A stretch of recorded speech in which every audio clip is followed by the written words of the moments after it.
Agora sim, depois de uma conversinha mais informal para iniciar o nosso pré-prova PUC, agora chega o momento, então, de trabalharmos este conteúdo de forma mais detida. Bueno, muito bem-vindos e muito bem-vindas. Muitos de vocês já foram meus alunos, mas tem bastante gente que eu não tive a oportunidade ainda de conhecer. Então, muito prazer, eu sou o professor Jonatas, da Humanizarte. A Humanizarte é o meu projeto de divulgação de conhecimento de ciências humanas e também o meu projeto de grupos de estudo para Enem e vestibulares. Na nossa aula de hoje, a gente vai organizar, então, um pré-prova focando na PUC, que vai ocorrer principalmente para quem quer medicina na PUC do Rio Grande do Sul. A gente vai ver como que a disciplina de história acaba sendo cobrada e quais os aspectos principais que a gente deve revisar. E daí eu elaborei uma ideia da gente montar como se fossem quadros de aula, mesmo a gente montando junto o resumo da história, para ir ativando um pouco mais os nossos gatilhos de memória sobre o conteúdo da história de forma geral. Beleza? Qual é a ideia, então? Eu vou começar a reproduzir um material. Ontem, pessoal, eu postei um vídeo no YouTube, eu não sei se vocês puderam assistir já, tá? Se não, eu posso colocar para vocês depois o link ali no grupo. Eu fiz um vídeo bem curto de 10 minutos explicando alguns aspectos do vestibular de amanhã da PUC. Então, se tu não está familiarizado ainda com essa prova, se tu não sabe como é que é o funcionamento, tá, o básico a gente sabe, São 70 questões de múltipla escolha e uma prova de redação. Mas sobre a distribuição, quantas questões de cada disciplina, qual é a melhor estratégia, digamos assim, para nossa resolução de prova amanhã, eu fiz esse vídeo, postei ontem no YouTube e vocês podem acessar ali na página da Humanizarte. De qualquer forma, por cima, eu vou comentar algumas estratégias que seriam adequadas também. Por exemplo, a PUC, pessoal, ela para a prova de medicina, ela usa um critério de pesos que pode nos surpreender um pouquinho. O pessoal da medicina está acostumado a valorizar mais áreas como a matemática, o português e a redação. Só que a PUC, ela quer que tu enfatize, primeiro, física, biologia e química. Essa é a prova peso 4 da PUC, é o peso mais alto que existe. Então, a prova de física, química e biologia, que é composta por 20 questões, é a prova mais importante da PUC para ti, que é medicina. Então, tu vai começar a tua prova por ali. Tu vai começar a tua prova quando tua cabeça está mais descansada ali em física, química, biologia. É o que vai fazer tu pontuar mais. Só que em segundo lugar está a prova de literatura, história e geografia, que é onde nós entramos, então, nossa pré-prova de hoje. A gente está acostumado a ter em segundo lugar outras disciplinas, e a PUC nos surpreende, então, ao colocar literatura, história e geografia como a segunda área mais importante para o vestibulando de medicina. Então, depois da prova de física, química e biologia, eu recomendo que tu vá já para a prova de humanas, beleza? Depois tu faz o teu rascunho da redação, depois tu pode buscar as provas de peso 1, como a prova de matemática, como a prova de português e assim por diante. Tá? Deixa eu buscar o foco da minha câmera, que saiu, voltou, é isso aí. Tá? Então, a estratégia básica de prova para PUC, se a gente analisa o edital, é simples. Eu não começo a prova na ordem que ela se me oferece. Eu começo por física, química e biologia, passo para literatura, história e geografia e depois eu vou para redação, português, matemática, língua estrangeira e assim por diante, beleza? Eu recomendaria que a gente partisse daí. Mas vamos lá. Agora eu vou começar o nosso compartilhamento do material proposto para hoje. Então, olhem aqui comigo, vai espelhar o meu quadrinho digital com vocês. Bueno, nosso pré-prova, pessoal, inclusive ontem no grupo pediram uma espécie de passo a passo, não passo a passo, pediram um conteúdo programático que eu mostrei para vocês, A gente vai começar dando uma analisada nas provas dos últimos 2 anos, muito por cima. Eu quero te mostrar como que história apareceu na PUC nos últimos 2 anos, tá? Questão de 5 minutinhos. A gente não vai ficar resolvendo questão, Eu quero te mostrar quais os conteúdos que caíram.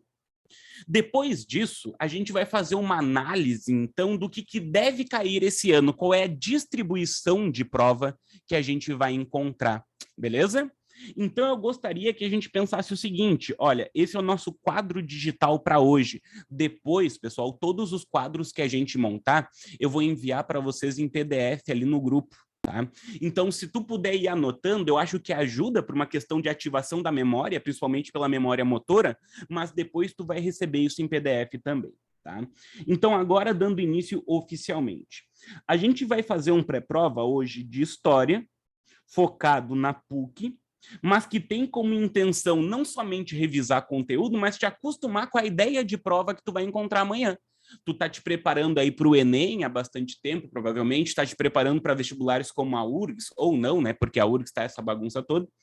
Tu talvez para a UFSC, e daí é legal que a gente entenda que a PUC tem um formato distinto. Tá? O que acontece? Nos últimos 2 anos da PUC, a gente teve esse funcionamento de história caindo na prova de literatura, história e geografia. Tá? É essa a prova, então, onde a história costuma ser cobrada. E nos últimos 2 anos, a história apareceu em 6 questões. Então, a prova de literatura, história e geografia terá 20 questões ao total, delas 6 ou 7, mais provável 6, mas pode chegar a 7 questões serão de história. E como que isso está distribuído? É isso que eu gostaria de te mostrar, olha só. Vamos montar um esquema aqui, mostrando a distribuição da prova de história nos últimos 2 anos, para tu entender bem o que tu vai encontrar amanhã quando tu abrir esse caderno, beleza? Deixa eu deixar o chat de vocês aberto, que tinha ficado fechado, e daí para eu ir acompanhando as dúvidas de vocês. Sintam bem à vontade, tá? Para abrir o microfone ou escrever no chat, vamos batendo um papo conforme vocês forem tendo dúvida. Então, agora eu vou organizar como que os últimos 2 anos da PUC lidaram com a história. O que caiu de história antiga, de história medieval, de história moderna, contemporânea, isso daqui só dentro de história geral, e depois, né, o que caiu em história do Brasil. Em Brasil colônia, Brasil império, e ainda no Brasil república. Olha só, pessoal, a ideia é que talvez tu não tenha tido tempo de analisar essa prova como ela merece. Então, eu estou te mostrando o levantamento de 2020 e 2021. Como que essa prova se comportou, beleza? Em 2020, a gente vai ter a seguinte organização da prova. Lembra? Caíram 6 questões de história. Olha só.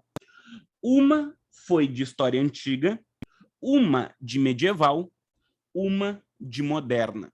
Não teve nenhuma questão específica de história contemporânea, e daí lá em Brasil, a prova se comportou assim, ó. Nenhuma questão de colônia, nenhuma questão de império e nenhuma... Opa, não caiu o Brasil. E 3 questões de Brasil República. Nenhuma de colônia, nenhuma de império e 3 de república. Então, olha como foram as 6 questões de história em 2020. Uma de antiga, uma de medieval, uma de moderna e 3 de Brasil República. Em 2021, a última edição, nós tivemos uma de antiga, uma de medieval, uma de moderna, novamente contemporânea não apareceu numa questão específica, já quero te explicar o que eu quero dizer com isso, tá? Mas contemporânea vamos pular por enquanto. E quando nós chegamos lá em Brasil, nós tivemos uma distribuição bem diferente, cuida bem.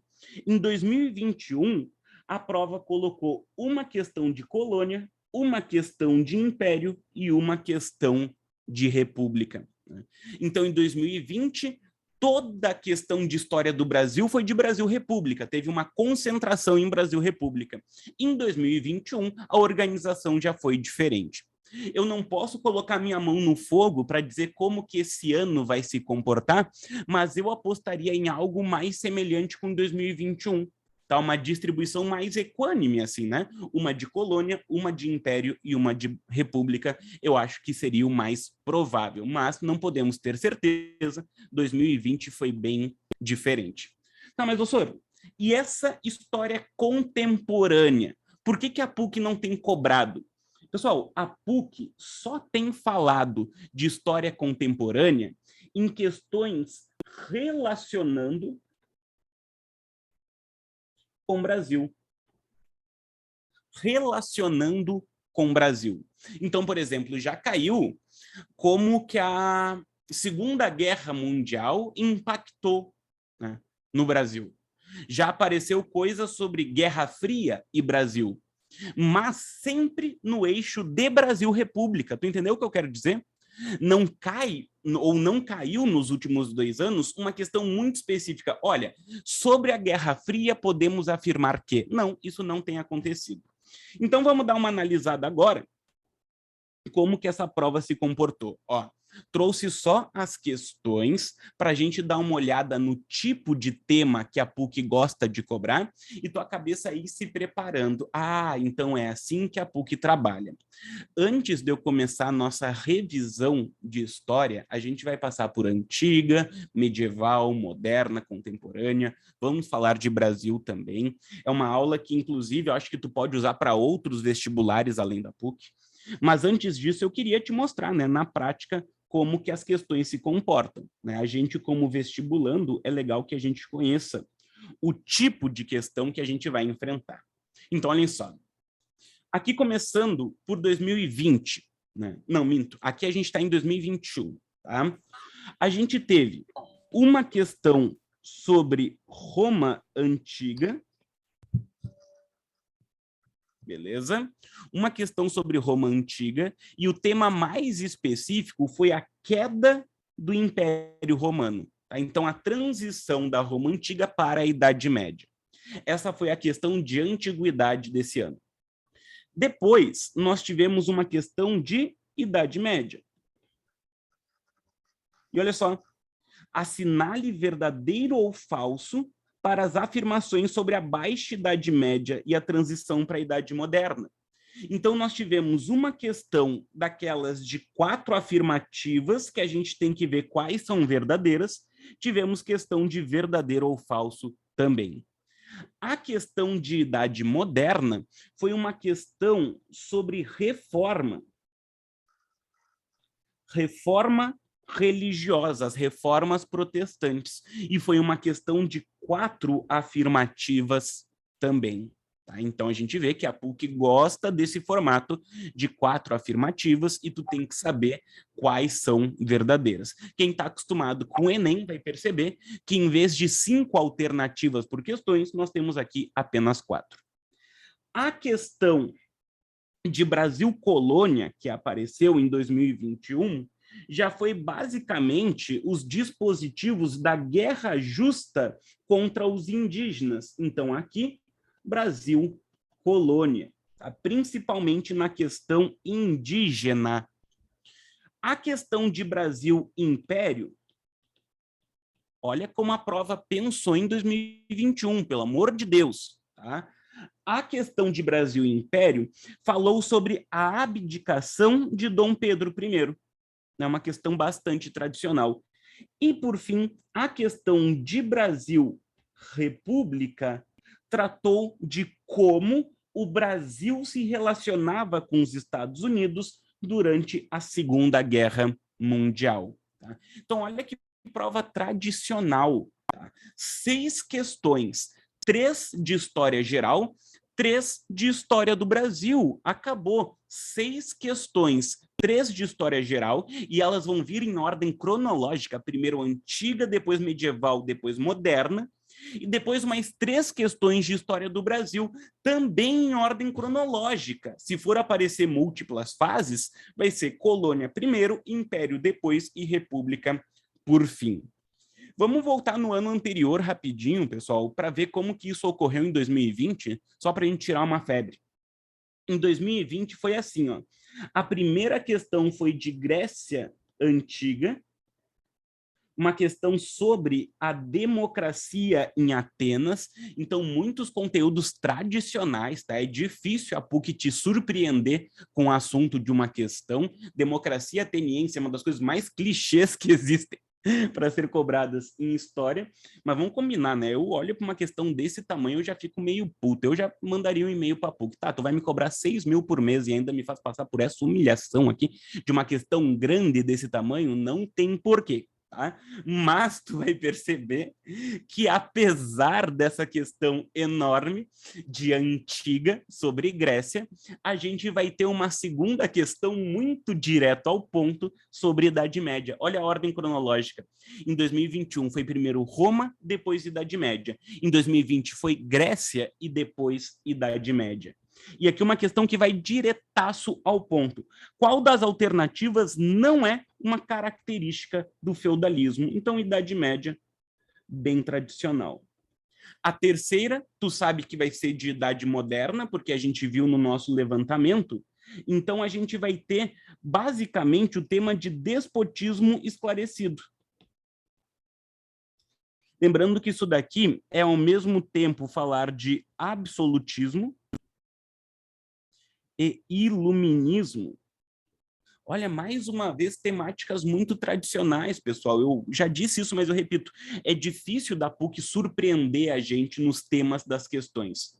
Porra, democracia em Atenas, feudalismo e despotismo esclarecido é né, conteúdos extremamente tradicionais. Não quer dizer que as questões sejam fáceis.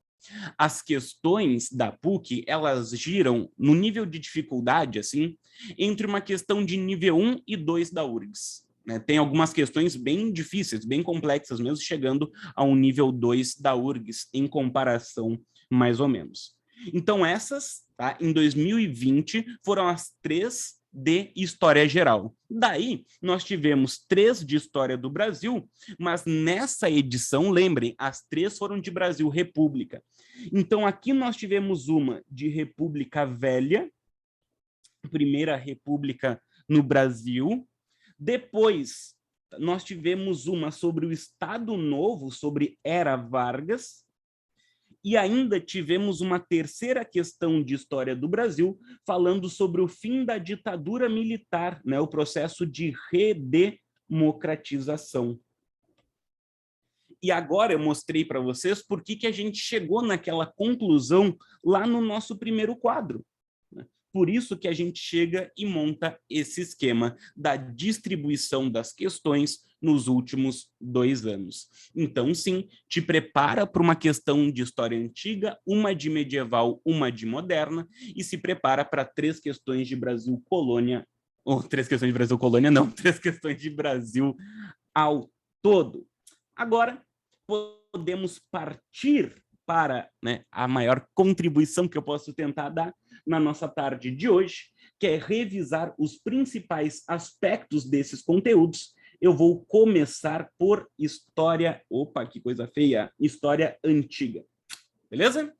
Agora, vamos começar, então, né, quais são os aspectos mais prováveis da PUC te cobrar. Veio uma mensagem aqui privada, deixa eu ler para vocês. É provável que eles cobrem questões de mesmo conteúdo do ano passado, ou tu acha que esses conteúdos são menos prováveis de aparecer? Ó, belíssima pergunta, por uma questão de estratégia de prova, isso importa muito, né? Vamos só diferenciar o que é conteúdo e o que é assunto, tá? Os assuntos podem se repetir. Era Vargas. Tá, Era Vargas é um assunto. Agora, se caiu propaganda na Era Vargas, eu duvido que caia propaganda na Era Vargas de novo. Então, os assuntos se repetem, mas o conteúdo não. Pode aparecer Era Vargas de novo, mas agora falando da industrialização, em vez de falar da propaganda, né? Então, a gente consegue perceber que temas se repetem, os conteúdos tendem a variar. Agora, por exemplo, eu não apostaria numa questão sobre democracia ateniense esse ano, né? Porque apareceu já muito recentemente, em 2020, daí é um tema muito específico que não deve se repetir tão em breve, beleza? E aqui, pessoal, a gente percebeu que nos últimos 2 anos não apareceu Antiguidade Oriental. Lembra o que é Antiguidade Oriental? É quando a gente estuda povos como o Egito, como os povos da Mesopotâmia e hebreus, fenícios, persas, principalmente, né? Nesses 2 últimos anos, a Antiguidade Oriental não foi abordada em prova. A gente percebe uma predileção da PUC pela Antiguidade Clássica. Ainda assim, a gente, de novo, né, não podemos colocar a mão no fogo. Então, lembrem que nessa Antiguidade Oriental, a gente tem uma grande importância dos grandes rios por conta da fertilidade. Lembrem da crescente fértil, né? Lembrem quais são os povos da Mesopotâmia, como sumérios, babilônicos, assírios. Tá? Não é uma grande probabilidade, mas podemos ter alguma questão sobre isso. Mas, olhando em retrospectiva, a gente percebe que o mais provável seja uma questão sobre a Antiguidade Clássica. Por quê? Porque é na Antiguidade Clássica que a gente estuda aqueles queridinhos de prova, né? Vocês devem saber quais são os povos que eu estou falando. Estou falando de Grécia e Roma. Beleza? A probabilidade maior está aqui. Então, olha só, qual é a minha ideia? Eu gostaria que, ao longo da minha narrativa, a minha fala contribuísse para ir ativando gatilhos de memória, e eu também vou colocar essa história numa narrativa coerente, né? Para que a gente veja esse conteúdo como se fosse uma historinha, e assim a gente entende melhor o processo de funcionamento. Ao longo do ano letivo é muito comum que a gente estude esses conteúdos separados em caixinhas, né? E agora a ideia é que, ao colocar em uma narrativa coerente, ele faça ainda mais sentido para nós. Então vamos lá. Vamos dar uma atençãozinha especial ao conteúdo de Antiguidade Clássica. Ô, pessoal, como é que a gente divide a história da Grécia? Vamos usar essa divisão para nos ajudar a lembrar das principais características, tá? Vamos dividir a Grécia assim, ó. Primeiro, período pré-homérico. Depois, o período homérico, arcaico, clássico e, por fim, período helenístico. Né? O que é legal, tá? Para ativar a nossa memória. Ó, vamos utilizar assim, ó. Ali no período pré-homérico, lembra que foi a fase da formação da Grécia. No período homérico, a Grécia já estava formada e eles conseguiram o estabelecimento de colônias. Foram expandindo o alcance, o impacto da cultura, da política, da economia grega. O período arcaico é um período importantíssimo, porque é o período em que surgiram as polis, as cidades-estado. Lembrem, a Grécia nunca teve uma unidade territorial, sempre foi dividida em cidades-estado independentes. É uma característica que distingue a Grécia, por exemplo, de Roma, que conseguiu ter um território unificado. Beleza. Então, aqui nós tivemos a formação das polis, e a prova pode exigir que tu lembre das diferenças entre Atenas e Esparta. Lembra de Atenas muito mais dedicada ao comércio, à cultura, mas ainda assim uma sociedade escravista. Lembra de Esparta como uma cidade muito mais bélica, muito mais voltada para a guerra, né? Lembra que em Atenas vai se desenvolver a democracia, mas em Esparta isso nunca chegou a ocorrer. Aqui no período clássico, pessoal, a gente vai ter um número de questões maior. É normalmente o período que mais aparece quando Grécia cai em prova. Então, aqui no período clássico, eu queria que tu lembrasse de 3 coisas. Tá? Primeiro, as guerras médicas.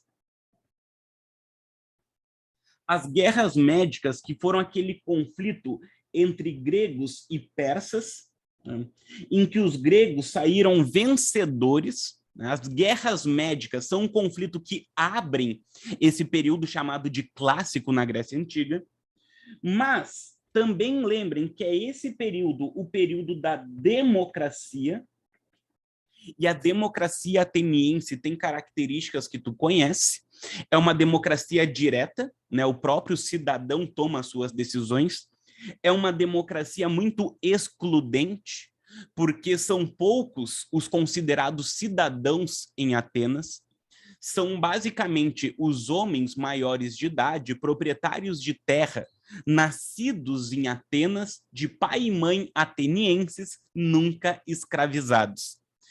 Então, tu tem a exclusão de mulheres, de estrangeiros, de escravos, tu tem a exclusão da maior parte da sociedade ateniense. Né? Mas para aqueles que participam, que são chamados de cidadãos, tu tem uma democracia direta, em que todos eles são iguais perante a lei, a gente chama isso de isonomia, a igualdade perante a lei, a isonomia, e todos eles têm o mesmo direito de fala. É uma democracia muito baseada no debate, muito baseada no confronto de ideias. Então, eles afirmavam que toda pessoa, todo cidadão tinha o direito de expor a sua opinião e ser ouvido. O nome disso, pessoal, é isegoria. Tá? Então, tu tem a igualdade perante a lei, isonomia, e tu tem a igualdade no direito de fala, que é a isegoria. Esses são os princípios básicos da democracia em Atenas. Mas, no final do período clássico, tu tem ainda um outro conflito armado, uma outra guerra, que é a Guerra do Peloponeso. Qual é a grande diferença dessa guerra do Peloponeso? As guerras médicas foram um conflito entre gregos e persas, gregos contra um povo inimigo de fora. A Guerra do Peloponeso foi aquela guerra interna que colocou de um lado, né, Esparta, que tinha a Liga do Peloponeso, e do outro lado Atenas, que tinha a Liga de Delos. Tranquilo?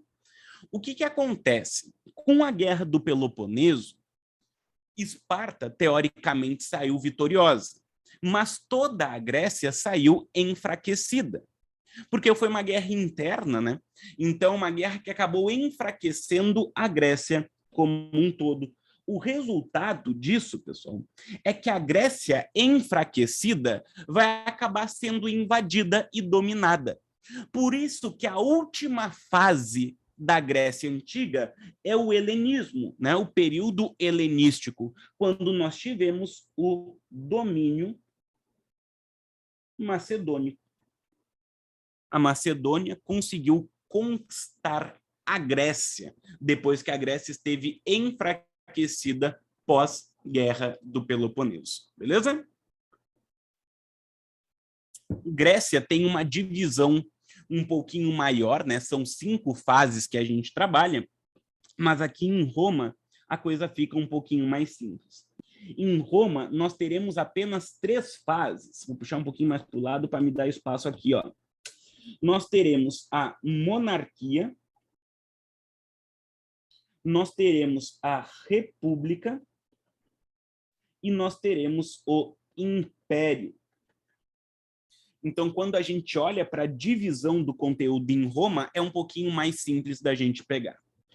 A monarquia, pessoal, vai ser a fase em que nós vamos ter o domínio etrusco. Tá? Lembrem que quem governou Roma, quem criou a cidade de Roma, de certa forma, foram os etruscos. Eles governaram, então, esse território, e eles vão virar os chamados patrícios, né? Aquela classe dominante que comandou Roma durante toda a sua história antiga. Só que no final do período monárquico, né, a gente teve um rei chamado Tarquínio, que desagradou os outros patrícios e por isso acabou sendo derrubado do poder. Né? Então, quando Tarquínio foi derrubado, ele foi o último rei, e isso então gerou o fim da monarquia e o início da república. Para quem não lembra, as grandes marcas da República Romana são os seguintes. Primeiro, as conquistas da plebe. Os plebeus acabaram conseguindo, lembrando, os plebeus era aquela classe dominada pelos patrícios, e os plebeus foram conseguindo aos poucos uma série de melhorias, né? Como a lei das 12 tábuas, como novas leis, como, por exemplo, o tribuno da plebe. Os plebeus eles foram conquistando novas, não vantagens, mas novos direitos ao longo do período republicano. E nós chamamos todo esse cenário de avanço dos direitos dos plebeus, de conquistas da plebe. Só que essas conquistas, elas vão ter um momento em que elas vão parar. Por quê? Porque a República Romana vai passar por uma grande crise. Alguém aí lembra qual foi o grande fator que gerou a crise da República Romana? Pessoal, também tem a ver com uma guerra importante, né? A gente já viu duas guerras importantes ali na Grécia Antiga, as guerras médicas e a Guerra do Peloponeso. E aqui, durante a República Romana, nós teremos as chamadas guerras púnicas. Guerras púnicas foram aquele conflito que colocou de um lado romanos, do outro lado os cartagineses, o pessoal de Cartago, né, os antigos fenícios, como eles também foram chamados. Apesar de Roma ter vencido esse conflito, e por isso Roma conseguiu conquistar o mar Mediterrâneo. Lembrem daquela frase, mare est nostrum, o mar é nosso, diziam os romanos. Apesar disso, a grande consequência das guerras púnicas foi a crise da República. Como acabou aumentando muito o território, acabou entrando muitos escravos em Roma, isso acabou aumentando a desigualdade, o que elevou o número de revoltas, o desentendimento entre governantes, até que no final da República, um cara chegou ao poder chamado Otávio, e ele conseguiu se consolidar como o primeiro imperador de Roma. Ele se deu um título, o título de Augusto, virando Otávio Augusto, o primeiro imperador de Roma. Então, depois das guerras púnicas, a gente tem a crise da República, e quando Otávio chega ao poder e fica sozinho no poder, ele se consolida como o primeiro imperador. Então, saímos da fase republicana e migramos para o Império Romano. Aqui, o que a prova pode querer que tu lembre do Império Romano? Anota aí para mim. Primeiro, a Pax Romana, né? Um período de tranquilidade em Roma no começo do Império, quando Roma chegou a seu maior apogeu territorial, seu grande esplendor, né? Nós chamamos esse período de Paz Romana, Pax Romana. É um período também que foi caracterizado pela política do pão e circo, como forma de distrair a população, né, para que ela não se revoltasse. Mas essa Pax Romana vai ser interrompida por uma das crises mais importantes da antiguidade, a famosa crise do século III. A crise do século III é um momento em que Roma para de se expandir e para de conseguir escravos. Passa por uma crise de mão de obra que faz com que Roma se ruralize. As pessoas vão abandonando as cidades e indo para o campo. É nesse contexto de crise que as pessoas vão se apegar muito a uma nova religião que estava nascendo, estava ganhando cada vez mais adeptos, que era o cristianismo. Então, olha só que legal. É nesse contexto que a gente vai ter os primeiros imperadores cristãos. Constantino foi o primeiro. Constantino, inclusive, fez uma lei chamada Édito de Milão, Antes de Constantino, os cristãos eram perseguidos, o cristianismo era proibido dentro do Império Romano. E com o Édito de Milão, Constantino diz, não, o cristianismo pode sim existir. Os cristãos não mais serão perseguidos dentro desse território. Depois do Constantino, ainda tivemos o imperador Teodósio, outro grande imperador cristão, que fez uma outra lei, o Édito de Tessalônica. O que esse édito dizia? Que a partir de então, o cristianismo não era somente permitido, o cristianismo era a nova religião oficial do Império Romano. Então, o cristianismo que antes era perseguido, agora se torna religião oficial. E, por fim, lembrem das chamadas migrações germânicas, aquele tema que antigamente a gente chamava de migrações bárbaras, mas a gente percebeu quão problemáticos são esses conceitos e hoje a gente tem utilizado migrações germânicas. Ao longo do final do Império, pessoal, o Império Romano foi dividido em dois, lembra? Tinha o Império do Ocidente e o Império do Oriente. Né? O que acontece a partir daqui? Muitos povos germânicos vão perceber o enfraquecimento do império depois da crise do século III e vão começar a adentrar nesse império, alguns violentamente, outros de forma pacífica. Só que vai chegar um momento, no século V depois de Cristo, em que um desses povos germânicos aqui, um povo chamado Érulo, vai derrubar o último imperador romano do Ocidente. Em 476, nós tivemos a queda do Império Romano do Ocidente. E é a partir daqui que nós migramos para a Idade Média. Beleza? Quando cai o Império Romano, nós podemos falar, então, em período medieval a partir daqui. Fechou? Então, aqui a gente conseguiu traçar um panorama bem legal do que pode aparecer em Grécia e do que pode aparecer em Roma. A partir de agora, nós podemos passar para os eixos de medieval, para depois vermos o conteúdo de moderna rapidinho, beleza? Nada de dúvida até aqui? Vão falando comigo, hein? Tô muito sozinho aqui. Vamos interagir, porra. Seguinte. Tudo bem, valeu. Então, seguinte, em medieval, ó. Possibilidades, tá? Possibilidades maiores de prova. Primeiramente, esses povos germânicos que foram migrando, né, para a Europa, a gente percebe que alguns deles foram construindo reinos seus, que são os chamados reinos germânicos. Então tá, houve as migrações germânicas e esses povos germânicos foram se estabelecendo no Ocidente e formando reinos.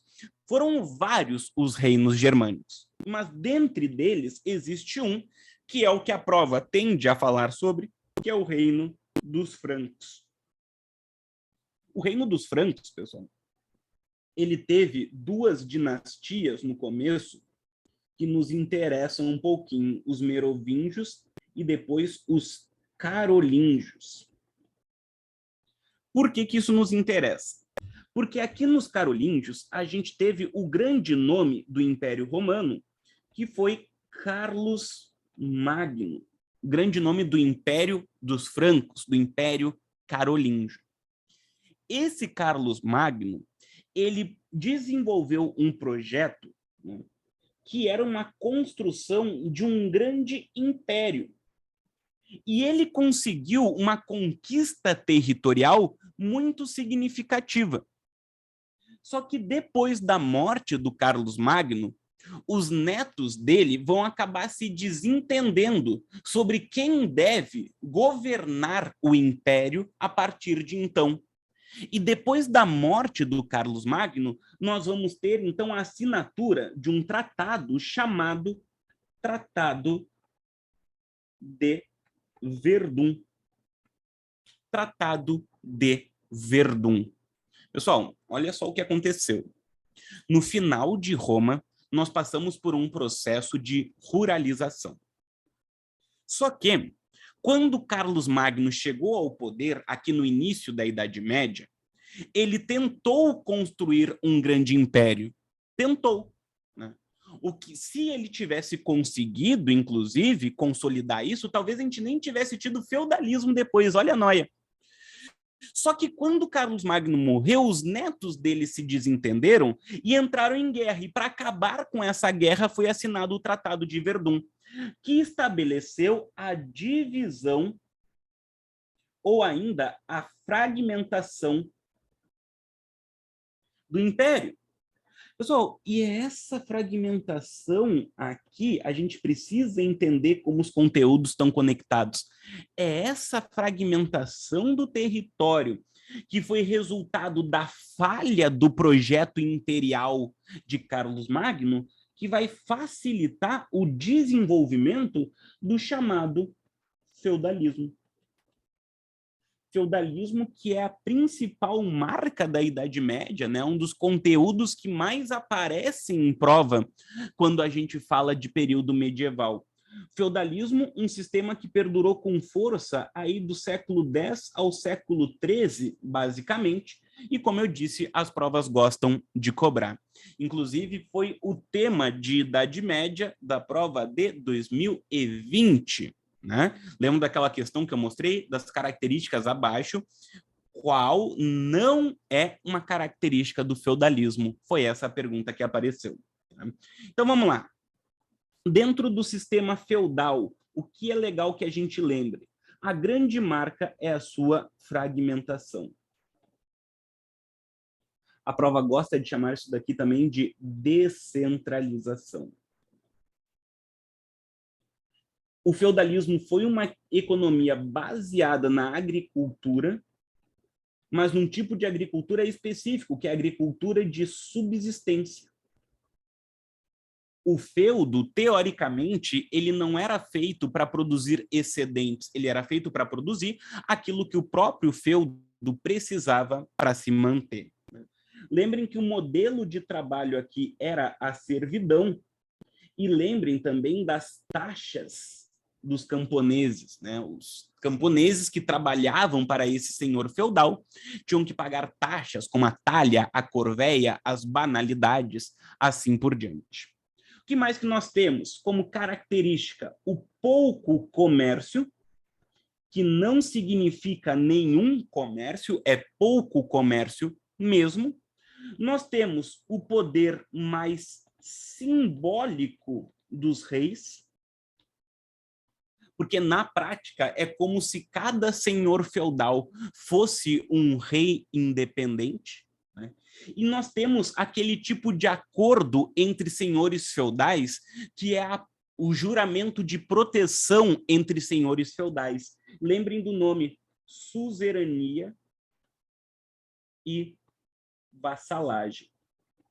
Quando dois senhores feudais se unem num laço de compromisso em que eles prometem, né, lealdade um ao outro. O que acontece? O feudalismo, ele antigamente, ele era meio que generalizado demais. As pessoas achavam que toda a Idade Média era tudo feudal. Hoje a gente sabe que não. O feudalismo tem uma duração muito específica, inclusive uma geografia bastante específica. Ele não existiu em toda a Europa, né? Ele existiu em algumas regiões, em alguns períodos.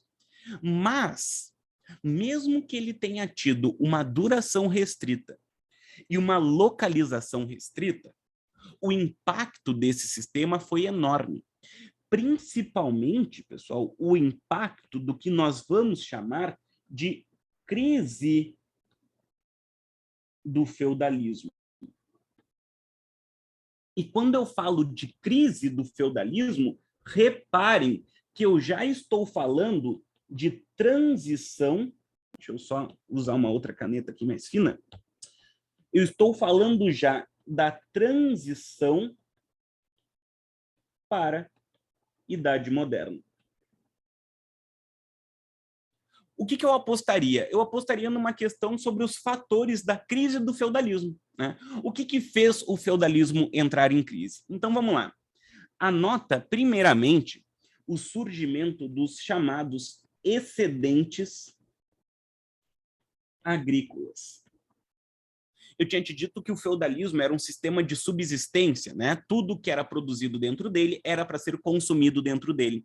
Mas com o passar do tempo, graças a alguns avanços técnicos, a gente teve o feudo produzindo mais do que precisava, o que possibilitava o desenvolvimento de um pequeno comércio. Isso fez com que nascessem os burgos, e junto dos burgos, a burguesia, que estava ansiosa por poder comercializar com mais facilidade. Pessoal, é por isso que a gente vai ter a eclosão das cruzadas. Ah, como assim, senhor? As cruzadas não eram para conquistar Jerusalém? Bem mais ou menos, né? Bem mais ou menos. Na verdade, as cruzadas, elas tinham uma justificativa religiosa, né? O Papa dizia que era para isso, mas ela tinha finalidades econômicas muito óbvias. A Europa estava buscando muito um florescimento do comércio por uma alteração econômica que estava ocorrendo. Não era mais a agricultura que incentivava, né, a economia europeia, cada vez mais era o comércio. Então, as cruzadas eram formas, né, da Europa Ocidental conseguir criar rotas comerciais para o Oriente. As cruzadas iam criando rotas de comércio, possibilitando o que nós chamamos de renascimento urbano e comercial. Renascimento urbano e comercial, beleza? O final da Idade Média não é um final feudal. O final da Idade Média já é de transição para o capitalismo, de transição para aquilo que a gente chama de mercantilismo depois, de grandes navegações depois. Então, não pensem num fim da Idade Média sempre pelas marcas, a peste negra, porque a grande fome. Não pensem também que durante esse contexto houve um florescimento urbano, um florescimento comercial, um florescimento das cidades. Tá? E um último fator de crise, que quase não coube aqui, então vou puxar para o lado, lembrem da Guerra dos 100 Anos, né? A Guerra dos 100 Anos entre França e Inglaterra foi um fator que acabou ocasionando a diminuição do poder dos senhores feudais e o aumento do poder dos reis. A gente vai ter, inclusive, o surgimento do chamado Estado moderno aqui, como um dos fatores de crise do sistema feudal. Beleza? Vamos transitar, então, para a última parte do nosso primeiro periodinho. A gente vai fazer um intervalinho ainda hoje, né? Porque não tem, porque a gente fica tão cansado. Então, agora a última parte que eu queria te mostrar, né, baseado no nosso levantamento de conteúdos nos últimos anos, é como moderna e contemporânea podem acabar aparecendo. Contemporânea, tu viu, não apareceu nos últimos 2 anos, mas tem alguns temas que eu gostaria de destacar. Tá? Então, agora que compreendemos aqui o nosso resumo pré-prova de medieval, nós podemos passar para o nosso resumo pré-prova de Idade Moderna. Como que eu gosto de trabalhar a Idade Moderna? Quem já teve aula comigo sabe que eu acho que a organização cronológica da Idade Moderna não é uma organização muito produtiva, né? A Idade Moderna, ela fica mais compreensível quando eu divido ela da seguinte forma. Tá? A formação da modernidade e, do outro lado, a chamada crise do antigo regime. Sor, mas eu não sei quais conteúdos eu coloco em cada um desses tópicos. Olha só, estou te dando uma dica bem legal. A Idade Moderna, ela vai ali do século XV até o século XVIII. E eu recomendo que, para tu entender esse tema bem, né, que bom, velho. Eu sempre tive muita dificuldade. Essa divisão que eu faço, que a Beth disse que ela gosta porque facilita bastante, ela surgiu de dificuldades próprias, tá? Eu sempre achei o conteúdo de idade moderna, quando eu estudava pela primeira vez, muito difícil. Assim, alguns conteúdos como revoluções inglesas no século XVII, eu me lembro muito, as primeiras aulas que eu dei desse tema foram umas bosta. Eu detestava porque eu não entendia direito, e daí a gente foi buscando, né, estratégias para entender melhor, para isso fazer sentido. E daí a gente vai fazer assim, então. Tá? Aqui na esquerda, quando estivermos falando da formação da modernidade, quais são os tópicos que a gente vai colocar? É tudo aquilo que nos ajuda a entender o que é a mentalidade moderna. Quando tu pensa em idade moderna, quais são as características que vêm? Absolutismo, mercantilismo, coisas assim. Então a gente precisa buscar aqueles conteúdos que favoreceram esse tipo de mentalidade. Então olha só que barbada. Vamos começar colocando aqui o conteúdo de renascimento. Sim, ele ajuda, ele constrói a modernidade através de uma grande mudança cultural de grandes proporções. O Renascimento, ele também se relaciona com o conteúdo de reformas religiosas. Olha a mudança de mentalidade europeia, né? Olha a mentalidade da Europa mudando e, portanto, a religiosidade mudando também.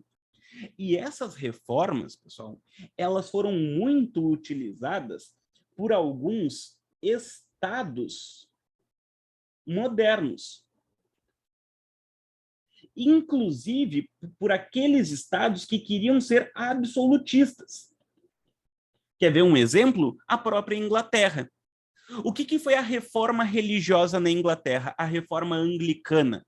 Foi quando Henrique VIII, no século XVI, ele cria toda uma estratégia para conseguir tirar a Igreja Católica da Inglaterra e, dessa maneira, garantir que ele pudesse governar plenamente, para que ele pudesse ser um monarca absolutista. Olha só o que é a formação da modernidade, que barbada. O conteúdo de renascimento, o conteúdo de reformas religiosas, a formação do chamado Estado moderno, que começou na Idade Média, mas se consolidou aqui na Idade Moderna. Alguns desses estados foram se tornando absolutistas, e junto disso daqui, nós tivemos um novo sistema econômico surgindo, que foi o mercantilismo.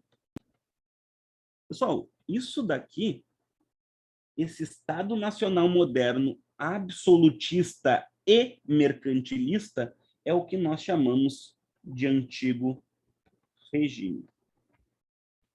Quando a prova fala contigo sobre antigo regime, ela está falando sobre essa sociedade europeia em que o Estado se consolidou, mas que monarquias absolutistas estão caracterizando a Europa de maneira extremamente centralizada. E para sustentar esse Estado, para sustentar essas monarquias, nós temos o sistema mercantilista, que é muito baseado no metalismo. Né? O acúmulo de metais preciosos como forma de manter esse Estado moderno em pé. Só que isso, pessoal, não vai ser bem visto por todo mundo.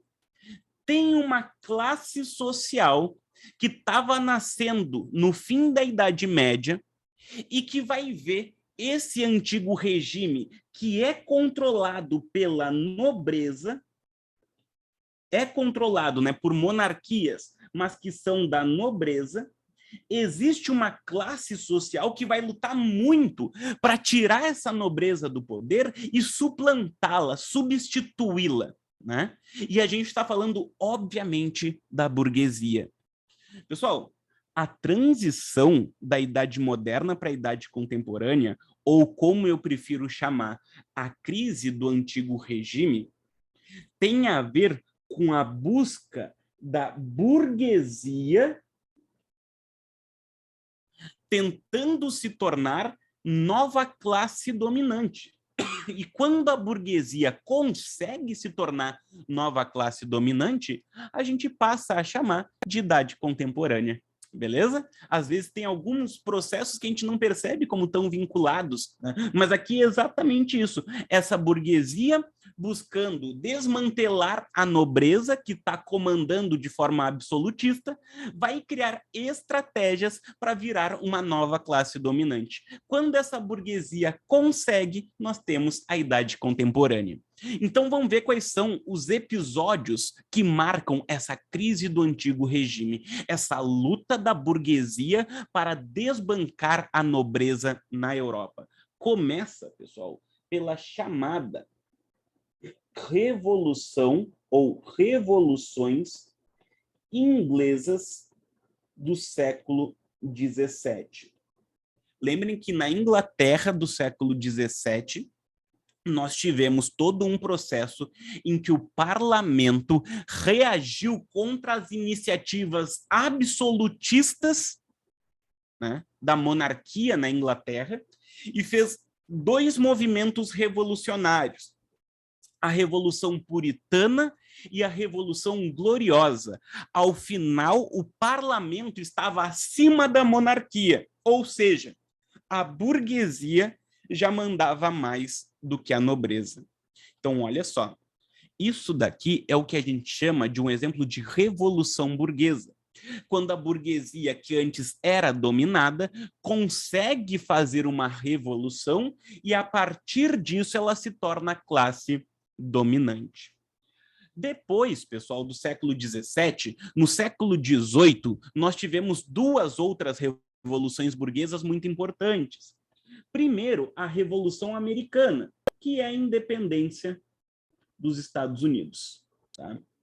Mas também no século XVIII, nós tivemos a Revolução Francesa. A Revolução Francesa. E olha só que legal, tudo isso daqui, pessoal, mostra que a burguesia está se esforçando muito para chegar ao poder. O que a Revolução Inglesa do século XVII, a independência dos Estados Unidos e a Revolução Francesa têm em comum? São todas revoluções burguesas e são todas influenciadas pelo iluminismo. Então, o que é o iluminismo? O iluminismo é uma corrente filosófica da burguesia que busca atacar o antigo regime para que a burguesia possa chegar ao poder. Vamos de novo? O que foi o iluminismo? Foi uma corrente filosófica burguesa que foi utilizada para atacar o antigo regime e, a partir disso, a partir desse ataque ao antigo regime, a burguesia criava estratégias para ascender como nova classe dominante. E quando conseguia, a burguesia passava a governar o Estado, mas também a economia. E a gente vai passar por uma mudança no capitalismo, porque quando a burguesia chega ao poder, ela consegue realizar a primeira revolução industrial, o que ajuda a acabar com o mercantilismo, colocando cada vez mais a economia nas mãos dos burgueses. Fechou? Como eu tinha dito, quando isso ocorre, né, quando a Revolução Francesa se consolida, quando a burguesia chega ao poder de forma mais consistente, nós temos o início da Idade Contemporânea. Pessoal, só para te ajudar a organizar a tua reflexão, para tu entender bem a Idade Contemporânea, faz o seguinte, ó, divide ela em duas. Tá? Divide ela em duas. Coloca a Idade Contemporânea 1 para falar de século XIX e a Idade Contemporânea 2 para falar de século XX. E divide assim o teu conteúdo. Tá? Ó, primeiro, a transição para a Idade Contemporânea foi dada pela Revolução Francesa. A Revolução Francesa, ela começou em 1789 e acabou em 1799. É por isso que a gente pode dizer, pô, ali a Idade Contemporânea começa no século XIX, digamos. E ela começa durante o período da chamada Era napoleônica. Era napoleônica. Quando Napoleão foi derrotado, lembrem que os países europeus queriam restaurar o absolutismo. O Napoleão ele era visto como uma forma, né, do absolutismo em crise, porque o Napoleão ele representava os interesses da burguesia. Então, quando Napoleão foi derrotado, ocorreu o chamado Congresso de Viena, em que países absolutistas se reuniram para tentar restaurar o absolutismo na Europa. A população europeia não estava disposta a aceitar, então ocorreram as chamadas revoluções liberais do século XIX, principalmente em 1830 e 1848, a chamada Primavera dos Povos. Durante o século XIX, pessoal, nós tivemos também a segunda Revolução Industrial, e ainda as chamadas unificações tardias.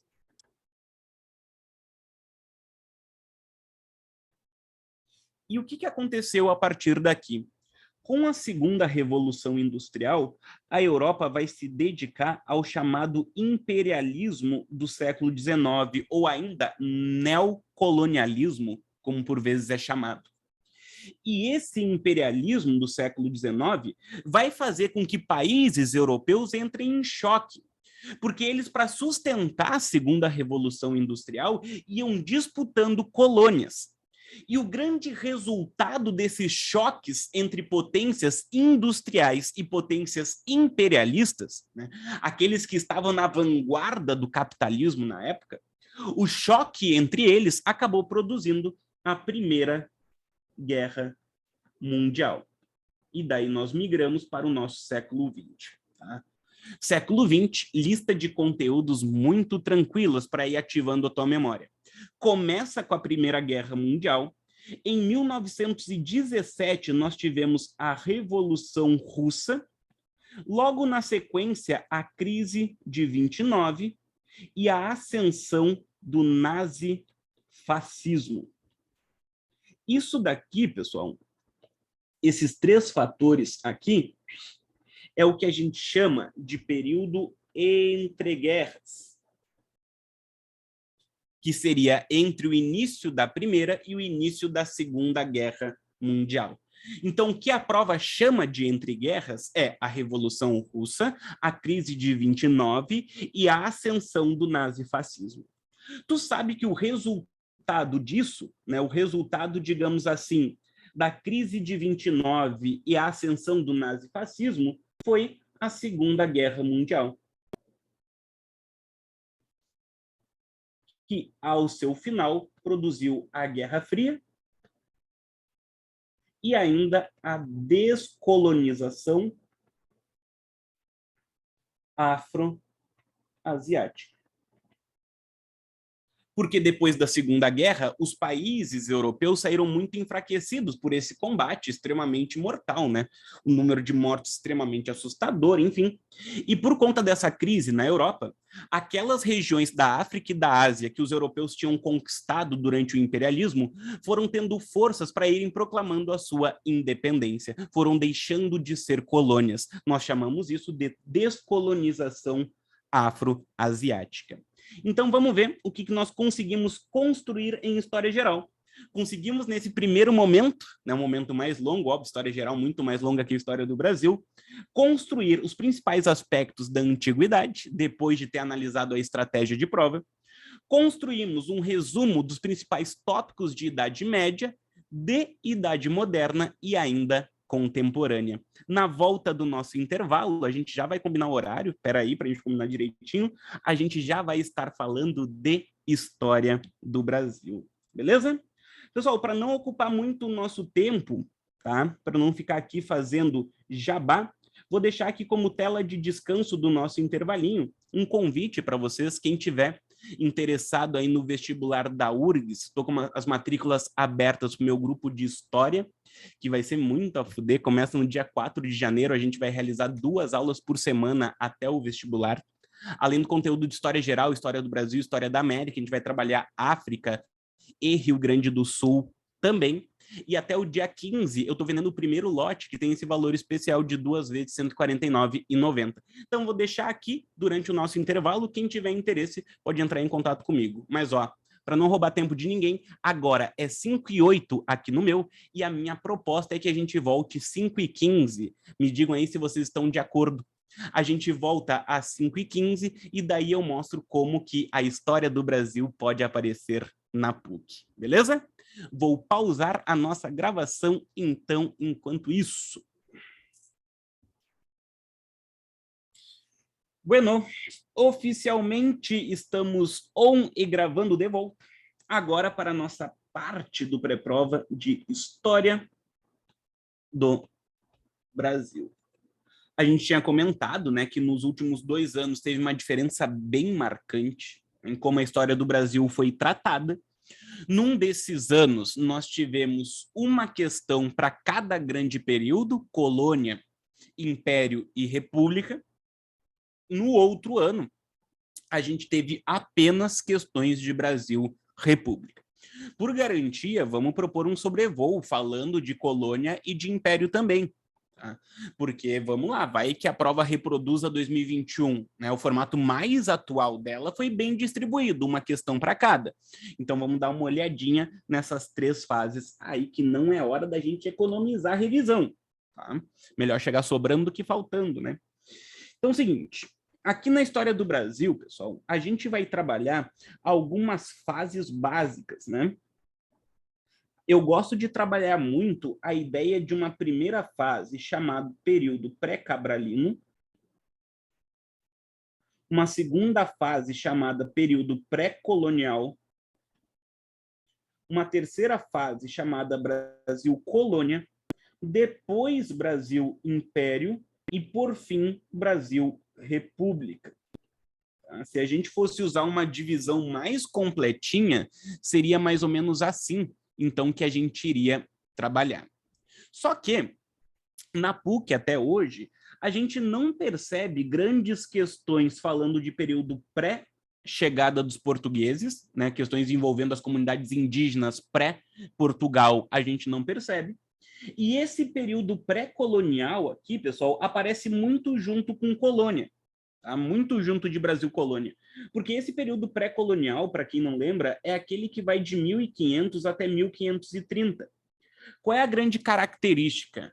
Basicamente, os portugueses já tinham chego até o nosso território, né, por causa das grandes navegações, mas eles ainda não tinham um forte interesse em nos colonizar, em efetivar essa colonização. Então, eles estão aqui, mas não querem nos colonizar de fato. É a época do pau-brasil, coisas assim. Não vejo muita possibilidade, né, de algo muito específico aqui, porque, como eu disse, quando a gente analisa a PUC, parece que pré-colonial e colônia é tudo a mesma coisa. Aqui no período do Brasil colônia, oficialmente a gente vai de 1530, que é quando os portugueses decidiram nos colonizar de fato, até a nossa independência, em 1822. Né? O Brasil Império é a fase mais curtinha, vai de 1822 até 1889, e a partir de 1889 nós vivemos a nossa fase atual, que é a fase republicana. Para organizar o nosso esquema de uma maneira mais tranquila, vamos trabalhar com esses 3 tópicos aqui, ó. Colônia, Império e República, beleza? Assim a gente vai conseguir remontar um pouquinho melhor. Então vamos lá, começando o nosso período colonial no Brasil. Então, Brasil, colônia. Começando pelo seguinte: como é que começa a colonização do Brasil? A partir de um processo chamado Grandes Navegações. Tipo de assunto que parece bastante com o que a PUC gosta de nos cobrar, né? Opa! Parece bastante com o que a PUC está acostumado a cobrar. Então, vamos dar uma olhadinha aqui em alguns aspectos mais importantes, tá? Trouxe um mapinha para tu entender as grandes navegações de forma mais clara. Tá enxergando bem o mapa aí? Olha só. O que eu queria que a gente lembrasse? As grandes navegações foram uma resposta de alguns países europeus do Ocidente quando rotas comerciais para o Oriente foram fechadas. As duas rotas principais que foram fechadas foram, primeiro, a rota de Constantinopla e depois a rota do Mediterrâneo. Os italianos fecharam o Mediterrâneo e os turcos fecharam a rota de Constantinopla. Portugal, por exemplo, foi um país que se viu meio, né, travado a partir daí, porque não conseguia suas rotas para o Oriente. E Portugal queria muito chegar neste território, né? Vocês estão ligados que Portugal tinha um grande interesse aqui nas Índias, né, onde eu estou destacando ali no mapa para vocês. Então, o que aconteceu?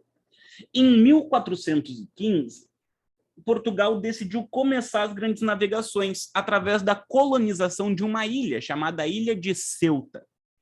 Mas qual era o objetivo de verdade? O objetivo era estabelecer uma rota comercial que saísse da Europa e conseguisse chegar lá nas Índias através do sul da África. Nós chamamos isso daqui de Carreira das Índias, essa rota comercial. Então, tem alguns episódios que ficaram muito famosos. Por exemplo, em 1488, foi quando Bartolomeu Dias conseguiu atravessar o Cabo da Boa Esperança, ou o Cabo das Tormentas. Em 1498, foi quando o Vasco da Gama, pela primeira vez, conseguiu sair de Portugal e fazer todo o trajeto até as Índias. Só que enquanto Portugal estava fazendo as grandes navegações, teve um outro país que acabou vendo que isso era interessante também, que foi a Espanha. E a Espanha, a partir de 1492, acabou entrando na disputa também, acabou entrando nas grandes navegações, quando Cristóvão Colombo acabou descobrindo a América sem querer. A partir daqui, pessoal, em vez de Portugal estar sozinho nas grandes navegações, também tinha, né, a questão aí dos espanhóis. E isso começou a deixar algumas pessoas nervosas. Por que nervosas? Porque agora, com mais gente envolvida, tinha risco de portugueses e espanhóis se estranharem, o que produziria uma guerra. Então, teve um dia, em 1493, em que o Papa propôs uma divisão do mundo mais ou menos assim. Uma linha dividindo o mundo, o que ficasse de um lado ficaria para a Espanha, do outro lado para Portugal. Portugal pede uma alteração nessa linha, tá, que passa a se localizar aqui. E daí, vocês sabem, estamos falando do Tratado de Tordesilhas, né, assinado em 1494. A partir daqui, o território brasileiro passa oficialmente a fazer parte do domínio português, né? Porque nós tivemos o nosso litoral ficando para o lado português. Como eu disse, nos 30 primeiros anos, de 1500 a 1530, os portugueses não quiseram nos colonizar, porque o foco deles ainda estava lá nas Índias. É só a partir de 1530 que eles vão mudar de ideia. Olha só que abriu um bagulho nada a ver aqui. Beleza? Então, aqui só um mapa para a gente entender melhor as grandes navegações e como que a história do Brasil inicia na prova da PUC, né? Normalmente inicia aqui em qualquer exame, né? Mas na PUC, porque é o nosso caso de estudo de hoje. Então, beleza. Começou com as grandes navegações, tivemos o chamado período pré-colonial, em que a grande característica foi a extração do pau-brasil. Tivemos depois a colonização efetiva, quando Portugal decidiu nos colonizar de fato, e daí eles implementaram algumas estratégias, como as capitanias hereditárias, depois os governadores gerais, mas principalmente, quando os portugueses decidiram nos colonizar, eles vão implementar aqui uma nova economia, que foi a economia do açúcar. Porque não adianta colonizar o território se ele não se tornar lucrativo para a metrópole, né, para a potência europeia. Então, houve o desenvolvimento da economia açucareira. Tá, Osor, tem alguma característica da economia açucareira que a gente deva lembrar? Eu recomendaria muito, pessoal, que vocês anotassem o conceito de plantation. Porque plantation tem dentro de si as grandes características da economia açucareira que tu precisa lembrar. Acompanha comigo. Plantation é basicamente uma agricultura baseada no latifúndio,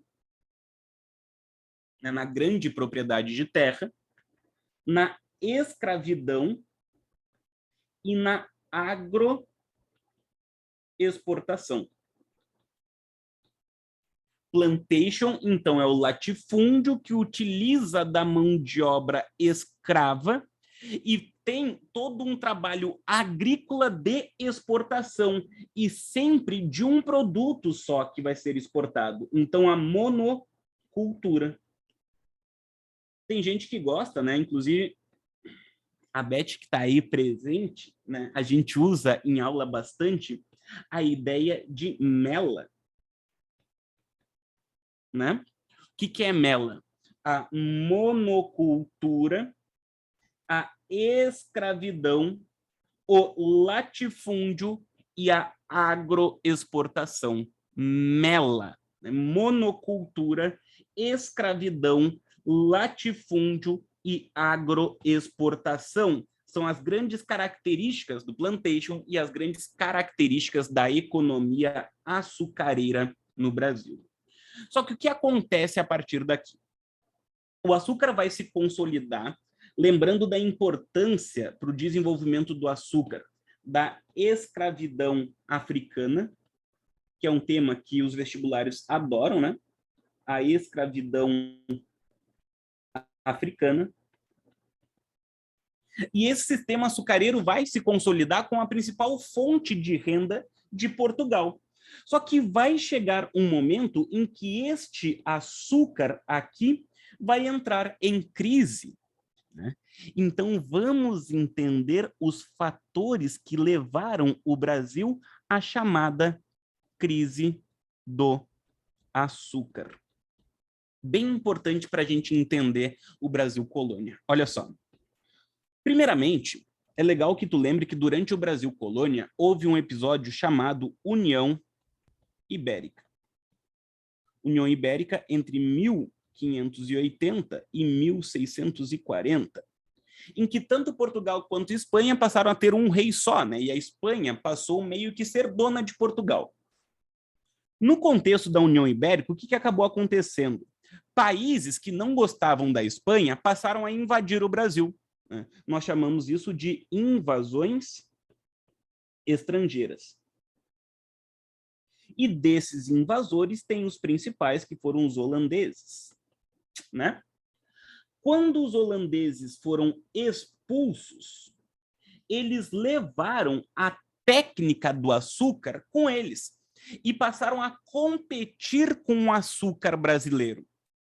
O resultado disso, pessoal, desses holandeses expulsos, é que o nosso açúcar ele perdeu o espaço no mercado internacional e o Brasil passa por uma crise. E, obviamente, quem está muito preocupado com isso também é Portugal, porque com maior a crise no Brasil, menor os impostos que o Brasil paga para Portugal. Então, a partir disso, para tentar solucionar essa crise, a gente vai investir muito num negócio chamado bandeirantismo, né? Os bandeirantes paulistas que iam em busca de novas fontes de renda, destruir quilombos, caçar indígenas, mas também buscar regiões com metais preciosos. E o que aconteceu é que numa dessas bandeiras foi descoberta a região de Minas Gerais e nós tivemos a transição da economia do açúcar para a economia do ouro. Lá no século XVIII, nós conseguimos, então, iniciar de forma mais sistemática a exploração do ouro na região de Minas Gerais. Grandes características aqui, tá? Primeiramente, uma nova capital, No início, quando a economia era do açúcar, a nossa capital era Salvador. Agora, durante a economia do ouro, a nossa capital vai ser o Rio de Janeiro, porque é por lá que o ouro vai ser levado embora do Brasil, né? Vai ser embarcado e enviado embora do Brasil. A região de Minas Gerais, pessoal, passou por um processo bastante forte de urbanização. É por isso que outras regiões do Brasil acabaram investindo muito na questão da pecuária. Já pararam para reparar nisso? Quando nós tivemos Minas Gerais desenvolvendo um mundo mais urbano, se percebeu que lá eles não conseguiriam produzir alimento suficiente para si mesmo. Então, outras regiões vão aproveitar para desenvolver uma pecuária, para poder vender alimentos para a região de Minas Gerais. O Rio Grande do Sul foi uma dessas regiões. A gente investiu muito na venda do charque como maneira de abastecer Minas Gerais. Mas o Nordeste também desenvolveu uma forte pecuária através da carne de sol. Enfim, foi um impacto bastante importante. Aqui na economia do ouro, pessoal, e lembra, a gente está falando principalmente do século XVIII, o que eu acho legal de tu lembrar? Foi um período em que Portugal aumentou a exploração sobre o Brasil. Né? Aumentou a exploração sobre o Brasil. Foi um período em que houve o chamado cerco colonial, quando impostos foram aumentados, o quinto que já existia, mas agora também a derrama. E quando houve esse aumento da exploração, né, quando Portugal passou a extrair os nossos impostos de forma muito mais violenta, qual foi a nossa reação? A gente se revoltou. E vão ter as chamadas revoltas coloniais. As revoltas coloniais foram de dois tipos, né? As nativistas, que não queriam se tornar independentes de Portugal, mas também houve aquelas chamadas de separatistas, né, que já propunham a independência, a separação do Brasil em relação à sua metrópole portuguesa. Tudo isso, pessoal, já faz parte do que nós chamamos de crise do sistema colonial, quando o Brasil já dá mostras que não está disposto a continuar aceitando essa colonização de forma tão violenta como estava ocorrendo. E o Brasil já dá sinais de que vai buscar uma independência.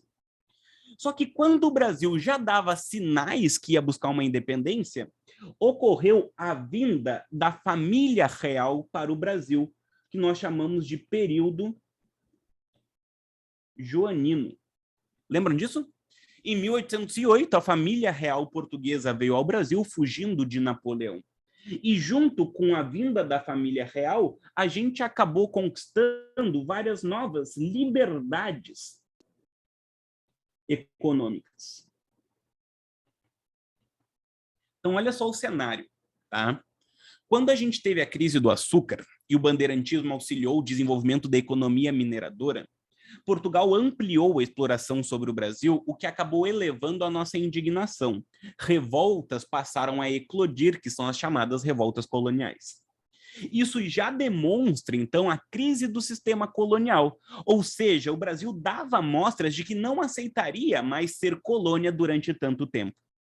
O resultado, então, é que com a vinda da família real, o nosso desejo de independência aumentou, principalmente os desejos da elite, porque é a elite do Brasil que está usufruindo dessa liberdade econômica. Então, pessoal, quando Dom João voltar para Portugal e tentar recolonizar o Brasil, a gente não vai aceitar. A gente não vai aceitar. E a gente vai pressionar Dom Pedro I para que ele proclame a independência do Brasil, para que a gente não volte a ser uma colônia nos moldes violentos que éramos antigamente. É por isso que o grande resultado disso daqui, pessoal, de todo esse processo que eu acabei de explicar para vocês, é a chamada independência do Brasil em 1822. 1822. Beleza? Então, a economia do açúcar elevou a exploração, isso acabou ocasionando novas revoltas, que é a crise do sistema colonial. Quando Dom João veio ao Brasil e abriu os portos às nações amigas, isso acabou gerando uma independência econômica, uma liberdade econômica para a nossa elite. Depois, Dom João vai tentar nos recolonizar, voltar às regras antigas, e a nossa elite não vai aceitar. Nós vamos pressionar, então, Dom Pedro I para que ele fique no Brasil, dia do fico, e depois proclame a independência, o que ocorreu no dia 7 de setembro de 1822, às margens do Riacho Ipiranga, como nos conta a história. Beleza?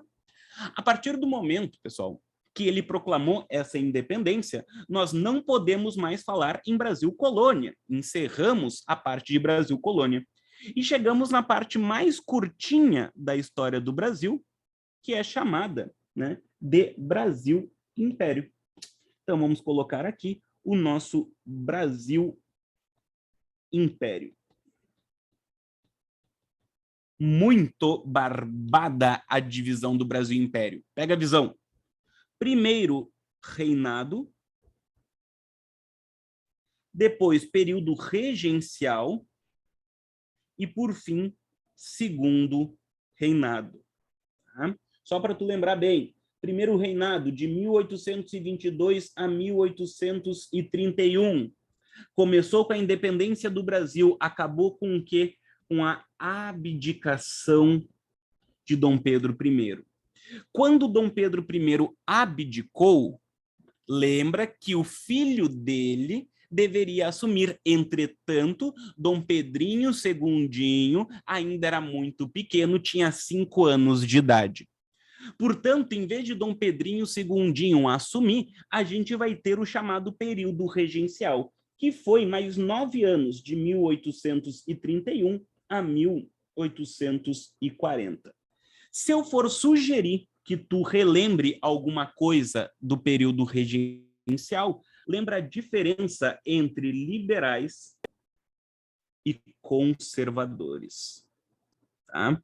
O que foi o avanço liberal, o que foi o regresso conservador, eu acho que seria uma aposta de prova bastante legal.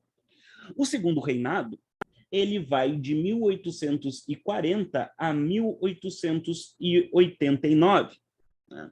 Então, a gente tem o mais longo governo da história do Brasil. Aqui nós temos um governo de 49 anos de duração. Então, como é um governo mais longo, eu diria, anota alguns aspectos legais aqui só para ativar a tua memória. Tá? Vamos pensar aqui, dentro do eixo de segundo reinado, algumas possibilidades de prova, beleza? Primeiro, uma possibilidade de prova legal é uma questão sobre a economia do café ou sobre a indústria, que acabaram ganhando muita força durante o segundo reinado. Outra coisa legal também é falar sobre imigração, a vinda de imigrantes ao Brasil durante o segundo reinado, principalmente alemães e italianos. Outro tópico bastante legal porque aparece muito em prova, é a Guerra do Paraguai, mas também as leis abolicionistas, tá? Que não andaram aparecendo na PUC e seriam uma baita aposta. Né? Que leis abolicionistas são essas? A lei Bill Aberdeen, de 45, a lei Eusébio de Queiroz, de 1850, a lei do ventre livre, 71, a lei dos sexagenários, de 85, e a lei áurea, de 1888. Né? As leis que já influenciavam e encaminhavam a abolição da escravatura no Brasil. Em 1889, pessoal, a gente vai ter a chamada Proclamação da República. A Proclamação da República, que na verdade foi um golpe de Estado. Quando os militares perceberam que Dom Pedro II estava isolado no poder, ele não tinha mais como se manter no trono, Os militares, dirigidos pelo Marechal Deodoro da Fonseca, foram até o Palácio em 1889, no dia 15 de novembro, quando é feriado, é sempre mais fácil de lembrar, no dia 15 de novembro de 1889, marcharam até o Palácio do Imperador e expulsaram a família real. A partir daí, nós temos o fim do Brasil Império e o início do nosso período republicano, a fase atual da história brasileira. Beleza? Então agora vamos transitar para o encerramento do nosso pré-prova. Você já deve estar cansadinho, mas pré-prova é assim mesmo. Aqui a gente vai falar do nosso Brasil República. Brasil República. E não esquece, né, se tu quiser deixar um carinho aí pro Sor, de postar aquele story marcando a Humanizarte para a gente fazer uma propagandinha, né, importante pro trabalho da gente, beleza? Marca o storyzinho, vocês viram, né, que eu tô cada vez mais blogueiro. Eu esqueci durante 90% da aula de pedir, mas na reta final eu não deixei escapar, né? O pessoal chama de CTA, Call to Action, a chamada para ação. Posta nós, marca nós ali para ajudar. Tô aprendendo com os caras do marketing digital. Que horror estudar marketing digital. O século XXI tá fazendo coisas com a gente que eu não tava esperando. Mas vamos lá. Brasil República. Tô brincando, eu gosto da internet um pouquinho dentro das possibilidades de manutenção da saúde. Tem uns bagulho que eu acho divertidinho. Tô bem, né, tu viu? Tô cada vez mais swingueiro na frente da câmera, tá louco? Tem muito curso, muito treino. Mas vamos lá para nossa fase republicana. Bueno, aqui, pessoal, o que eu vou sugerir para vocês? Tá? Para organizar as anotações, separa também em algumas fases e daí eu vou te apontar as grandes características delas, beleza? Vamos trabalhar primeiro com a chamada República Velha. Ó, Brasil República foi a partir de 1889, né? Em diante. Então, República Velha foi de 1889 até 1930, beleza? Depois, nós vamos ter a chamada Era Vargas, que vai de 1930 a 1945. Temos ainda a República Liberal, que vai de 1946 até 1964, 64, o ano do golpe civil-militar. Então, nós iniciamos aqui a ditadura civil-militar, que vai de 1964 a 1985. Depois disso, a chamada Nova República, que vai de 1985 até atualmente. Pessoal, esse esquema, tá? Ele é para nos ajudar só a remontar mesmo a nossa memória de Brasil República, porque tende a ter sido o último conteúdo que vocês estudaram aí nos cursinhos, nos grupos que vocês fazem, né? Aqueles que tiveram aula comigo, eu tenho certeza que em Brasil foi a última coisa que a gente estudou. Então, tende a ser um período em que a nossa memória está mais fresquinha, tá? Ainda assim, por um descargo de consciência, só algumas dicas, né, que vale a pena a gente anotar. Vamos colocar as nossas fases aqui centralizadas para a gente trabalhar em cima dela. Primeiramente, na República Velha, lembra que ela é dividida entre República da Espada, quando os militares governavam, e depois nós passamos para a República Oligárquica. E é nessa República Oligárquica que nós temos a política do café com leite, né? Que tem como uma de suas marcas principais o coronelismo, ou ainda o voto a cabresto, beleza? Isso foi possível por quê? Porque a nossa Constituição republicana da época era uma Constituição que não previa o voto secreto, era o voto a descoberto, né? Inclusive, mais uma vez indico, eu tenho um vídeo ali no meu YouTube que é a história das constituições brasileiras para o Enem, mas que pode te ajudar a revisar as constituições para o vestibular ou qualquer outro vestibular que tu for fazer. É um vídeo de 26 minutos em que eu falo de todas as constituições da história do Brasil. Se achar que vai te ajudar, procura ali no YouTube da Humanizarte, beleza?